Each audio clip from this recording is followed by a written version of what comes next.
Selon nos sources, il y a 4 niveaux d'étude de la Torah qui sont 4 degrés de compréhension, 4 degrés de profondeur. Le premier, c'est le pshat, le sens simple, mais attention, pas le sens simpliste. Ça veut juste dire ici qu'on cherche une cohérence qui est proche du texte, qui est facilement explicable, démontrable, parce que finalement, c'est ce qu'on a devant les yeux. Ça, c'est le pshat. Le deuxième degré, ce sera le remez, qu'on traduit par l'allusion. En fait, une allusion, c'est quoi? Une allusion, c'est quand je parle de quelque chose, mais en fait, je fais référence à autre chose. Donc, on s'éloigne un tout petit peu du texte, on fait allusion, en fait, à d'autres degrés de compréhension.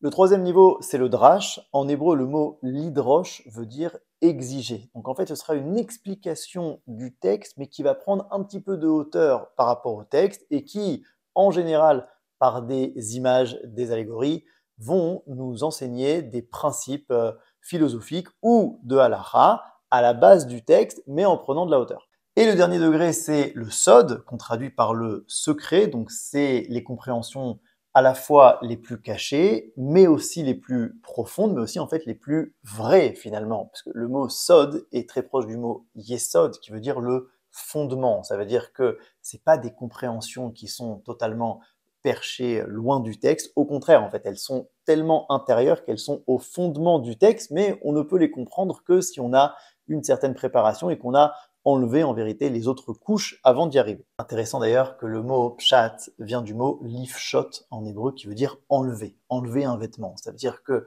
le but en fait du pshat, le but des compréhensions, c'est d'accord d'avoir une première cohérence, mais finalement d'essayer d'éplucher nos compréhensions pour arriver le plus intérieur possible. Et qu'est-ce qui nous permet en fait de passer d'un niveau à l'autre, de passer du pshat au remez, du remez au drash, etc. C'est toujours une question. C'est-à-dire qu'on cherche une compréhension d'abord dans le pshat, et puis si on la trouve, c'est très bien, et si elle nous satisfait, eh ben c'est très bien, jusqu'à ce qu'un moment, elle ne nous satisfait plus, ou on a une question qui vient déranger, et on n'arrive pas finalement à trouver la réponse à cette faille dans le pshat, et en fait, on va être obligé de creuser, d'aller un niveau plus profond pour avoir une réponse à cette question, et ainsi de suite. Pour mieux comprendre, si on parle par exemple de Shabbat, si on devait expliquer à quelqu'un c'est quoi Shabbat dans le Pshat, alors on dira, et c'est marqué, que c'est un jour de repos, d'accord? Shabbat, Minoucha, c'est un jour de repos, très bien.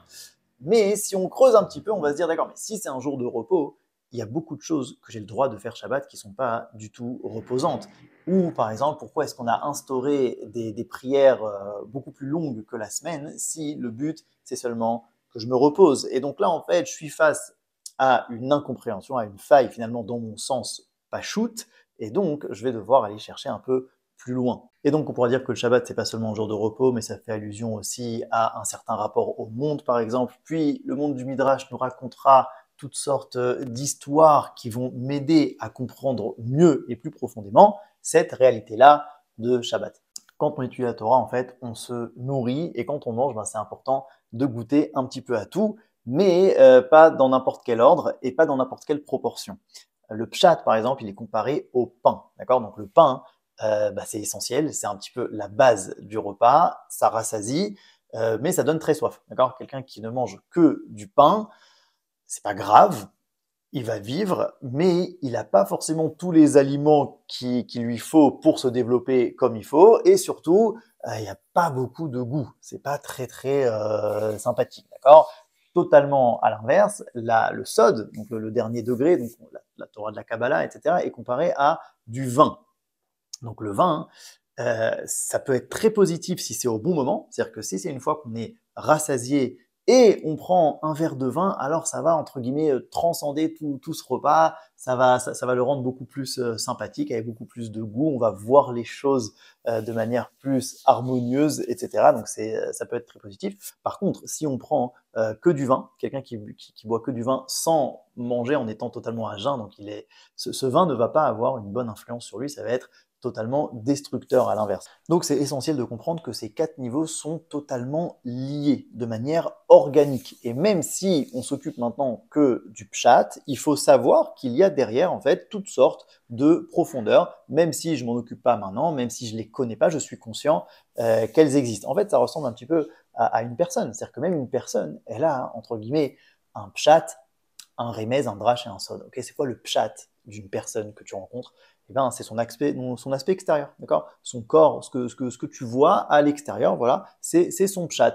C'est pas grand-chose, tu la connais pas très bien lorsque tu vois seulement son aspect extérieur, mais c'est pas non plus rien. Tu as déjà quelques informations sur lui, mais c'est des informations qui sont très sèches, quoi, très techniques. Est-ce que c'est un homme, est-ce que c'est une femme, quel âge il a, voilà, ce genre de choses un petit peu extérieures. Puis on a le remez de la personne. C'est quoi le remez? Donc c'est quelque chose qu'on voit, mais qui fait allusion à quelque chose d'autre. J'aurais dit que ce serait par exemple l'attitude. Quand on voit l'attitude d'une personne, si elle se conduit de telle ou telle manière, eh ben on peut savoir si la personne elle est maintenant stressée ou si elle est au contraire très joviale. D'accord? C'est quelque chose qui est du domaine de l'attitude, de ce qu'on voit, mais qui fait référence en fait à un petit peu plus profond, à sa personnalité. Puis il y a le drash de la personne, donc là encore une fois ce sera prendre un petit peu de hauteur et essayer de trouver quel est le contexte général de cette personne, son histoire de vie, l'histoire de sa famille, remettre en fait cette personne dans une histoire plus générale.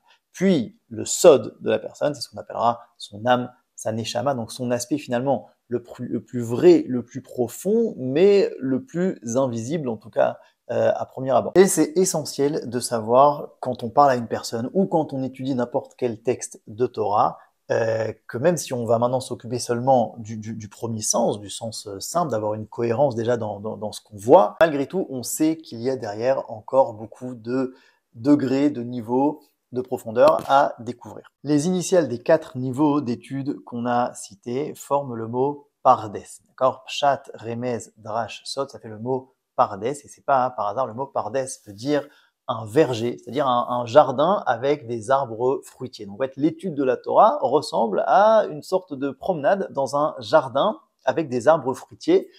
Pourquoi? Premièrement, c'est un endroit où les choses se développent, d'accord? Qui est d'ailleurs en perpétuelle croissance. Il y a tout le temps, tous ces arbres sont tout le temps en train de grandir et de sortir en fait leur potentiel au réel. On voit d'ailleurs à quel point d'une graine est sortie des choses fabuleuses alors que tout était contenu dans la graine. Donc il y a des parallèles avec la Torah. Dans ce genre de jardin, il y a aussi des choses qu'on voit, des choses qu'on voit pas. Il y a tout le monde des racines comme ça qui est invisible, mais qui finalement vont aider à donner les fruits qui, eux, sont ceux qu'on voit, donc comme dans le monde de la Torah où il y a un aspect qu'on voit, un aspect un peu plus caché. Les fruits, c'est à la fois quelque chose qui nourrit et à la fois quelque chose de matok, de sucré, d'agréable. C'est un endroit où il y a une bonne odeur et sûrement encore plein de parallèles entre l'étude de la Torah et un jardin fruitier. Le mot pardes, c'est quand les lettres sont dans l'ordre, donc d'abord le pshat, puis le remez, puis le drash, puis le sod, mais on a dit que c'était hyper important, même quand on s'occupe seulement de pshat,